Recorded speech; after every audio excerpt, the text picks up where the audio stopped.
welcome back to day 5 of Booktubeathon. As if you have already been to day 5 of Booktubeathon and you are suddenly coming back to it. Why do I always say that? That doesn't even make any sense. Well, anyway, it's day 5 of the Booktubeathon. I have some reading to report. I have currently read up to page 55 in The Inexplicable Logic of My Life.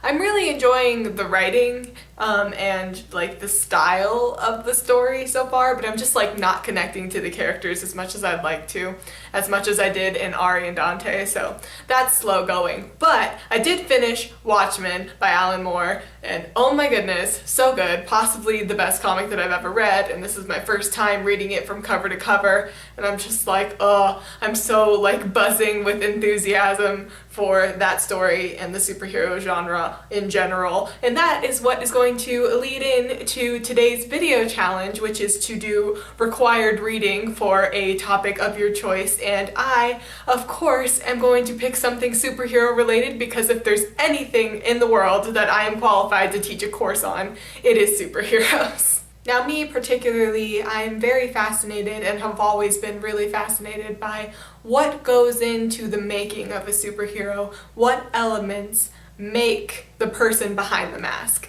And that is what my course is going to focus on. And because we are focusing more on people than we are on action, I'm not going to do a lot of like grandiose crossover events. I'm not going to do like Avengers or Justice League or X-Men books. I really want to focus on books that really get to the heart of what heroing is all about. And this list was nearly impossible to make because you can really get the entire heroism spectrum from any character that's been around a really long time. Like, I could genuinely do this entire list with all of these exact plot points for just like Batman alone. So it was really difficult to narrow everything down, but I think I've got a really good selection ranging from the 1980s all the way up into present day of books that really delve into what it means to be a superhero. First up, of course, we have the catalyst for this video and my most recent read, which is Watchmen by Alan Moore with art by Dave Gibbons. This is a very pulpy, dark, gritty deconstruction of the superhero genre, and it is set in a Cold War America that's just on the brink of so many different awful things, and it really examines the awfulness of human nature and asks a lot of questions about whether or not we really do deserve to be saved, and it deals with a lot of different costumed heroes as well as like one godlike figure, and it just does a lot to turn superhero tropes on their heads. It makes heroes out of villains and villains out of heroes, and it's so poignant and well done and brilliant and relevant to our culture to this very day, even though it was written like 30-something years ago. And I just really highly recommend it, so that's why it's my first up on required reading. And since we have that very dark and gritty take on heroism in Watchmen, we definitely need to balance that out with something more light and hopeful. And when you think of light and hopeful superheroes, the first thing that comes to most people's mind would be Superman. And my personal favorite Superman story along this vein is Superman American Alien by Max Landis. This is a mini-series that is a series of short vignettes that follow a young Clark Kent in his journey growing up in Kansas and becoming the man behind the Superman. I love this story because it focuses so much more on Clark than it does on Superman. Like, you really only get to see him in costume a couple of times throughout the entire series, and I feel like there's such power in that. There's such power in seeing that even without all the pomp and circumstance, Superman is just a regular, great, amazing person, first and foremost, and that is a really important factor to who he is and what makes him a hero and all of his experiences growing up, and I feel like it's a perfect addition to my What Makes a Superhero class. Next up, we have something a little bit off the beaten path and another recent read of mine, that is Plutona by Jeff Lemire. This book is about 5 children who discover a dead superhero in the woods one day and what they decide to do about that.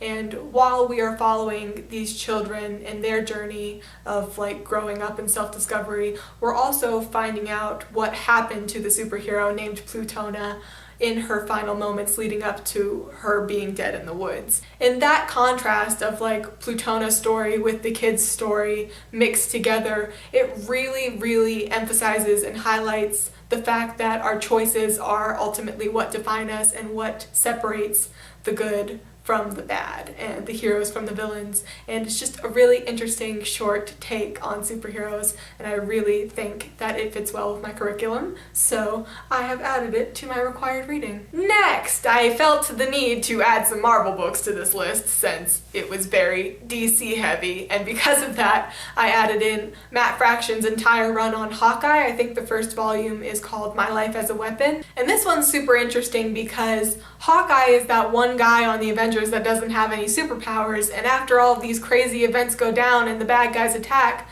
he has to recuperate in a hospital for like months and months because of all the broken bones and stuff. He doesn't have a healing factor or anything else going for him. He's just a guy. And because he's just a guy, his stories and what he thinks is important and the way that he views the world and the people that he's saving is a little bit different from a lot of other characters in the Marvel pantheon. It also is very new reader friendly, and it does a good job of explaining who Clint Barton is, where he came from, why he does the things that he does, and it introduces a lot of characters from his past as well as introducing new relationships with new characters that we see a lot going forward. And I think it's a wonderful addition to this list. Next up, I had to put a Spider-Man book on this list because what kind of like superhero analysis class would I be teaching if I didn't put a Spider-Man book on my list?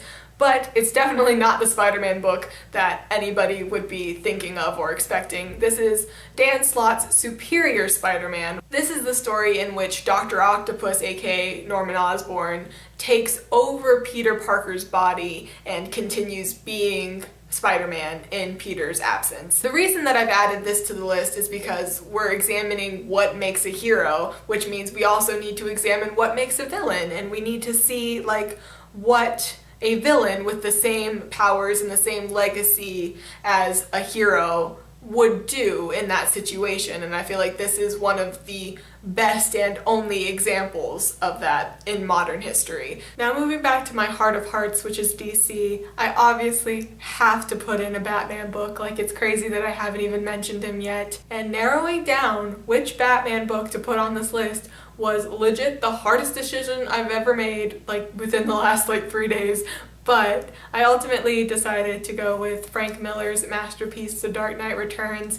It's a classic for a reason. I figured that it would be more beneficial to study an older, grizzled, more life-hardened Batman than it would to study a younger, like just getting started type Batman, because there's a lot of like just getting started Batman stories, but there's only a few like Batman like coming back into power after not being in power for a long time stories. So I thought that this one might be more beneficial, and it also really shows just the kind of person that he is, what he believes in, what forces drive him, and also that Batman versus Superman just like conflict and clashing of ideologies is an interesting facet to study as well. Next up we have Alias by Brian Michael Bendis. If you don't know what this is the origin story and creation of Jessica Jones. She is a private detective with less than subpar superpowers,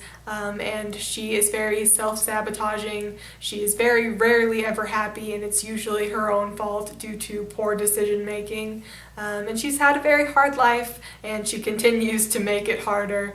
And she is still, throughout all of this, considered a superhero. I felt that it was very important to add a character to this list who, while kind-hearted and good-intentioned, still makes a lot of bad choices and suffers, not necessarily in like a suffering for the greater good kind of way, but just in like a personal life suffering sort of a way. And finally, the last book that I wanted to mention was Faith by Jody Houser. Faith is a character produced by Valiant Comics, who is first seen in the pages of a book called Harbinger and then spins off into her own solo series. And what the solo series is about Faith being a superhero in Los Angeles, a very enthusiastic and upbeat superhero, I might add.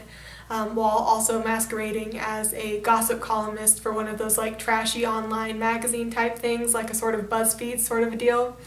And she is pretty much everything that a superhero should be, but she looks nothing like you think a superhero would look like, which I think is really cool. It sort of challenges the idea that superheroes have to look a certain way and present themselves a certain way. Like, you can be a super nerdy, plus size, dare I say fat young woman and still like be super badass and awesome and save the day, and everybody can adore you and think you're great, and you can be like the heart of an entire universe. Like, she's basically the Flash of the Valiant universe. Like, she always brings everything back to the soul and the heart and the kindness and the goodness in humanity, no matter how gritty and awful things get. And I think that she deserves a spot on this list. And those are all of the books that I've deemed required reading for my What Makes a Superhero 101 class. I'm so sorry that this video is so ridiculously long, but I hope that you enjoyed it. I hope that you got something out of it, and I hope that you have a wonderful day and a wonderful Booktubeathon. I will see you tomorrow. Goodbye.